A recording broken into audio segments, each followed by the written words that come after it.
Hi, I'm Marius from MWest Photography, and welcome back to another episode of Digital Photography Today, the show where you will learn how to become the master of your camera. Now, in today's episode, we are going to talk about shooting a self-portrait. Now, I'm here at Kirstenbosch Gardens here in Cape Town, and I chose totally the wrong outfit for today because it's winter, but it's terribly hot. So I'm staying below shade, and it also brings me to some advice I can also give on shooting a scene like this, because you'll notice the sun is shining here through the branches and it's falling on my face. So I've got these hot spots all over the place, and you might have seen some pictures you've taken of people that has got all those nasty bright spots.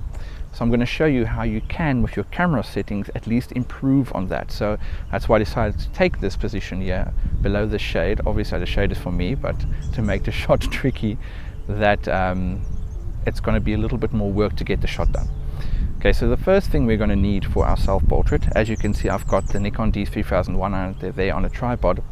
You are going to need a tripod, because you can't ask someone to take the picture for you, because then it's not a self-portrait, is it?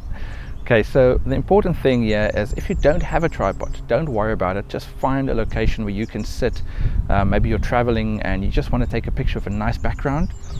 Just find something or somewhere you can put your camera. And if you're traveling and you don't have a nice tripod to take with you, because tripods, if you look at that thing, it's huge, and if you're traveling you don't always want to take that big thing, especially if you're taking a smaller camera, you can have a look at the Joby's GorillaPods. They are really awesome. I'll put a link here. You can also watch of a video I did, a series, or just one video I did on 3 of the different models, to show you how they work and how you can use them for your flashes, your camera and everything. And they're nice and small, so you can actually put them in a camera bag while you're traveling. You don't have to take that entire thing.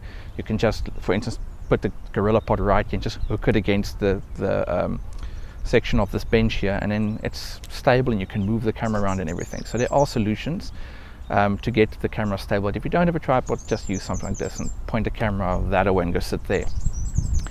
Okay, the next thing that's important is our location. Now, I've got all these nice blue sky and green and everything here behind me, but I've decided to sit on the bench here, which is totally in the shade. And like I said, I've got the sun there shining on me, which is creating all these highlights on my face that doesn't look nice.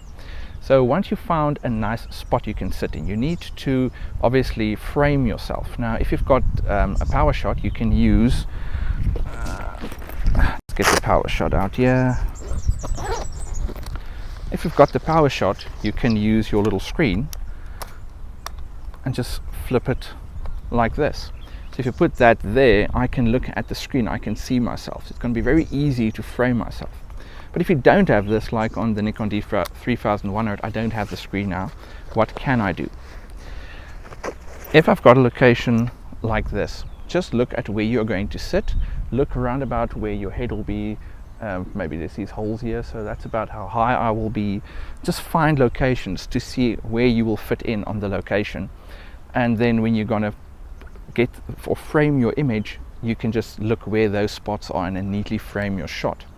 Next thing that's very important is, do not try and use autofocus, because if you go stand there and autofocus, it's going to try and focus on anything, and it might choose this bush right here, and by the time that I'm sitting here and taking the shot, I'll be blurred and the bush will be pin sharp. So what do we do with focusing? You can use your autofocus at first. Now, I've got my 70-200 lens right here, and this is exactly where I'm sitting, and you'll notice it's in line with where my face and everything will be. So to get the shot looking nice, I'm going to focus on this bag, and once I've got the focus right, I'm going to turn the focus off to manual focus, and usually that's just a button on your lens, and then you know the camera won't focus again when you try and take the shot. Okay, once your focus is right and you've got your location, everything is nice, we need to look at our camera settings. Now, normally self-portrait, you can shoot with any settings. You can be in auto really if you want to. It's not such a big deal, but if you look at the location I am at currently with the shade, I need to shoot in manual. And the reason for that is I'm going to be underexposing the shot. If I underexpose the shot, these highlights from the sun shining through the trees will not be as extreme. Then I'm going to use my flash. You can already see my pop-up flash has been popped, so that's going to supply the light to full me right here, so that I'm not underexposed, because otherwise I'm going to be as dark as everything that's lying here. So I've chosen manual, and I've chosen ISO 100, and I'm shooting at f8. Now the reason I've chosen f8, you don't want to be shooting at like f2.8 or f1.8, something crazy like that, and then you've got very shallow depth of field. The problem is you are focusing on something. You're not sitting there focusing on your eyes and focusing on your face perfectly and then shooting the picture. You need to find something that you can focus on, so that when you come sit here, your focus will be right. Just to give you that little bit of leeway that you range for errors that you can make maybe. If you're shooting f8 or higher, you've got a little bit more range to work with. And I can't go too high with my f-stop because I need to remember I'm going to be using that pop-up flash. If I had my speed light on there, I've got more power to work with, but I've only got this pop-up flash. So I've chosen f8. It's going to give me enough range to work with, and I know I'll be nice and sharp. And then my shutter speed I've put on 200th of a second. Now I did that about 15 minutes ago, but I don't think the weather has changed at all, so that it'll really make a difference. So once that is done, I've framed myself. I know exactly where I'm going to sit. I've got my focus right. I've got my camera on a tripod. I've focused and I've turned it off to manual focus, so I know it's not going to focus again. I've made sure my settings are right. Like I said, you can use anything. You can be in TV, AV, manual. It doesn't really matter. If you're on a very sunny location and you've got lighting all over you, it's going to be fine. But now mine is a little bit trickier. So what I've done is I've underexposed by 2 stops. I don't know if I just said that because I talk so fast that I don't always remember. So at 200th of a second and f8, I'm 2 stops underexposed. That's going to help with the highlights here on my face from the sun, and the flash will now fill the detail. So let's take the shot.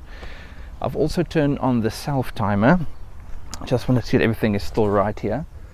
Okay, it is still 2 stops underexposed. So everything has already been done, so I'm just going to focus. I'm going to sit here exactly where I was sitting.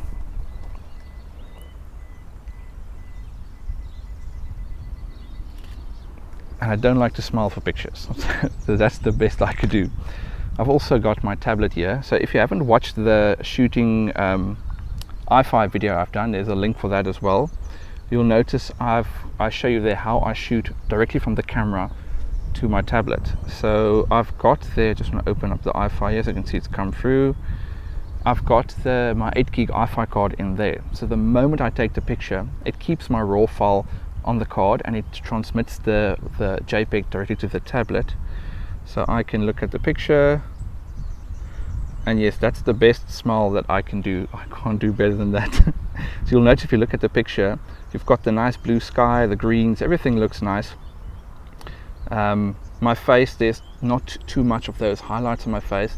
That's thanks to the underexposing the shot and then using the flash to fill the foreground again, so that I'm not underexposed.